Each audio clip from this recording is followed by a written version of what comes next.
Tucker Carlson has a big interview, and I just got to say, you know what? Good for him. Good for Tucker. I didn't always see and don't always see eye to eye with Tucker Carlson on all issues. Sometimes we agree, sometimes we don't. But I will tell you this, fundamentally, as a journalist, what he is doing is absolutely positively right. And as a journalist, I respect it. And we need to hear from all sides. And the idea that somehow those in the mainstream media want to shut it down because it's Tucker Carlson, wow. I mean, it actually elevates this interview. You understand? I mean, he went over there. We saw him, right, in Moscow. He's got a little clip that he put out online saying, hey, it's Tucker. I'm here. I'm in Moscow for a big interview. We're in Moscow tonight. We're here to interview the president of Russia, Vladimir Putin. We'll be doing that soon. There are risks to conducting an interview like this, obviously. So we thought about it carefully over many months. Here's why we're doing it. First, because it's our job. We're in journalism. Our duty is to inform people.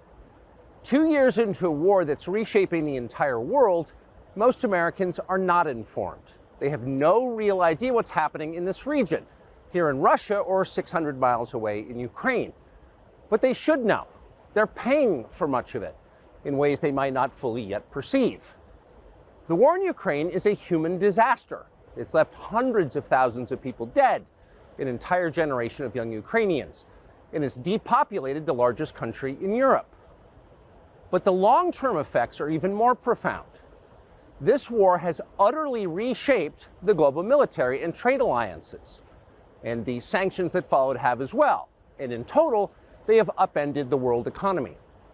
The post-World War II economic order, the system that guaranteed prosperity in the West for more than 80 years, is coming apart very fast, and along with it, the dominance of the US dollar. So CNN is really upset that he's over there. I played you those clips. CNN's going wild. Oh my gosh, Tucker's over there and they're fawning over him in the Russian news media, etc. And then you had Christiane Amanpour. She must be just a little bit jealous, tweeting out, hey, Tucker, do you not think that we all wanted this interview somehow? Oh, he got it. He got it. And everybody's mad about that, including none other than Hillary Clinton. Hillary Clinton, who goes on effectively what is state media here, MSNBC, to sing her song and says a whole slew of I can't do it justice. We got to watch this one. I know it's Hillary, guys, but watch this because she is really out there and giving this interview, frankly, a ton of value because, heck, now we all want to see it. I mean, he's like a puppy dog.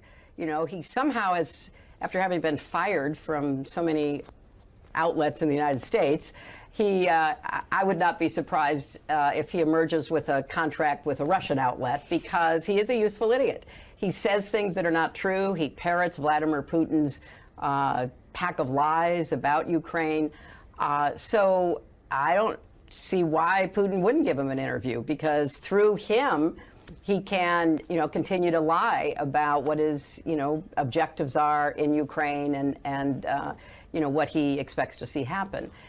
It's really quite sad that not just somebody like Tucker Carlson, who has, as I said, been fired so many times because he seems unable to, correlate his reporting with the truth, but also because it's a sign that there are people in this country right now who are like a fifth column for Vladimir Putin. And why? I don't know. I mean, why are certain Republicans throwing their lot in? Why are, other Americans basically believing? Might it have anything to do with the United States having been wrong before? I can think about the Iraq War, for example, where we were really, really wrong. It might not have helped to have explored more sides. I'm just saying. Because as a journalist, I want to hear from everyone with their biases intact. Like, it's okay, right? You understand one person's coming from this point of view.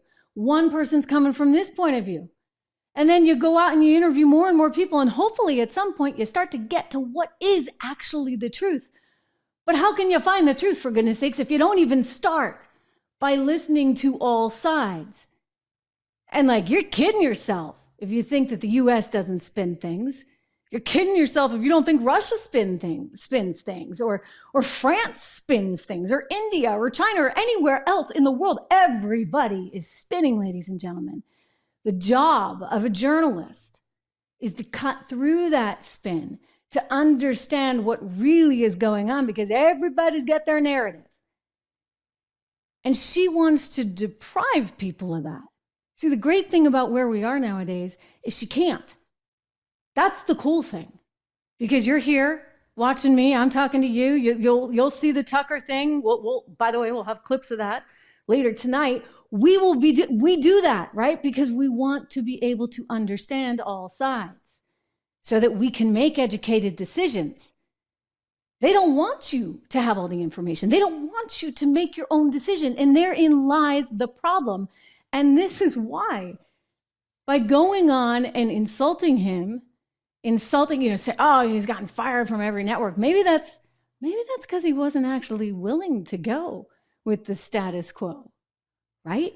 I mean, when you actually fight back against the narrative that's being spoon-fed to you, and you have a mind of your own, and you start to question things, that kind of rattles a lot of people. Can fact check them, It rattles them badly. And so consequently, you know what? You gotta be able to take the heat. And he is willing to take the heat. I mean, this is great. He said that he actually thinks that he's being spied upon, that he was being spied upon back when he wanted to do a Putin interview when he was at Fox, and that some people found out, and the network, as well as some people, shut it down. That very well may be the case. And, because of the way the law is written, if you have contact with an overseas source that's considered perhaps an enemy of the United States, and I'm sure his Gmail, if he's a good reporter, is filled with people on the other side overseas, well, then, yeah, the government would have the reason to go and look. I keep joking about my own email. I mean, it's not that exciting. I mean, other than what are we having for dinner tonight?